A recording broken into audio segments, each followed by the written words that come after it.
So what's going on, people, and welcome to the channel and welcome to another video on the channel. So in today's video we're actually going over a tutorial guide towards Apex Legends. So this is for the beginners, towards the guide, and towards tips for beginners as well. So a lot of this stuff can be found in the tutorial, but a lot of the stuff can't be found in the tutorial. You can only find out through playing it quite a bit. So without wasting that much time, let's get straight into it.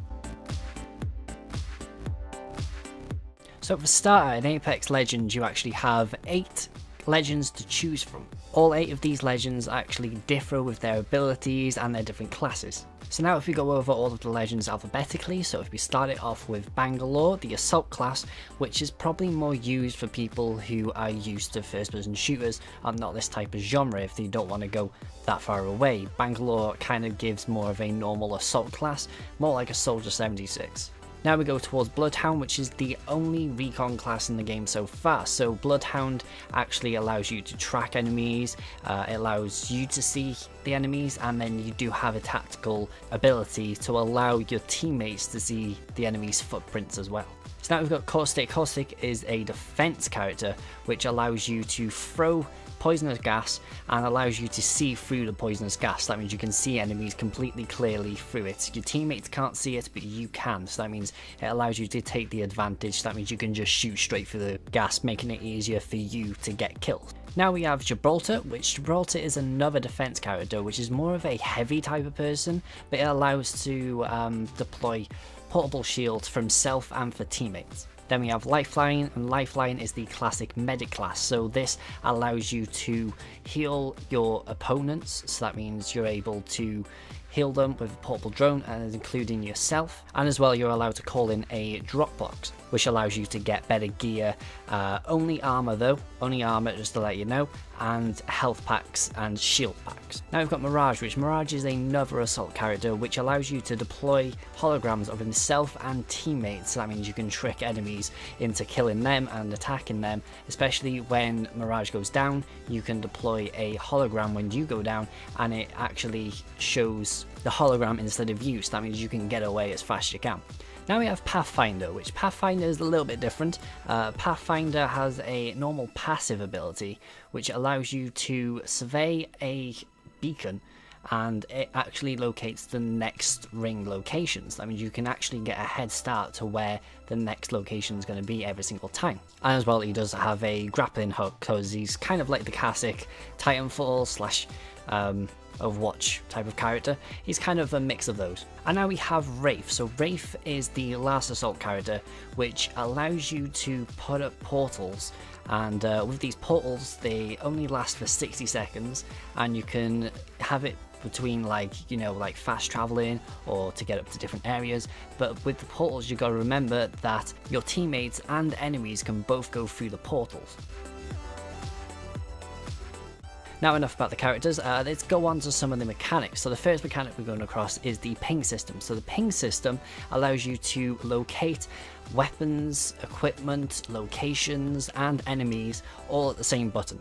So the main advantage towards the ping system is that you don't actually have to use your voice. All of it does get done through the pings. That means you can cancel, you can confirm your pings with your teammates and with yourself. So as a top tip towards the ping system is try and use the ping system as much as you can, because it is very useful. So that means you can actually use it for your teammates and to help your squad mates.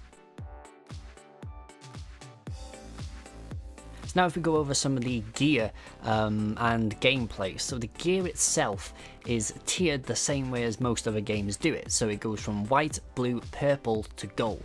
So between white and purple, they actually all have different stats, but from purple to gold, they both have the same stats, but they have unique perks instead. So with the gold special perks, the gold helmet allows you to have faster cooldowns for your ability, the gold armor allows you to refill shields on execution. For a gold backpack, it allows you to refill your health and shields a lot more faster. And with a legendary or gold knockback shield or knockout shield, it allows you to use a one-time only self-revive. So now with this gear, when you're shooting at an enemy, it actually brings up different values in different colours. So when you're shooting somebody and it brings up a white number, that means you know they've only got white armor, and same with purple and same with blue. And then as soon as it shows up with red, that means they don't have any armor on. You're just shooting them normally, and that's when you have to actually go for them. And then orange means that you've got a headshot. So for other parts of gear and weaponry, you can actually swap out weapons and still keep the same attachments. This is one of the mechanics that they've actually brought in.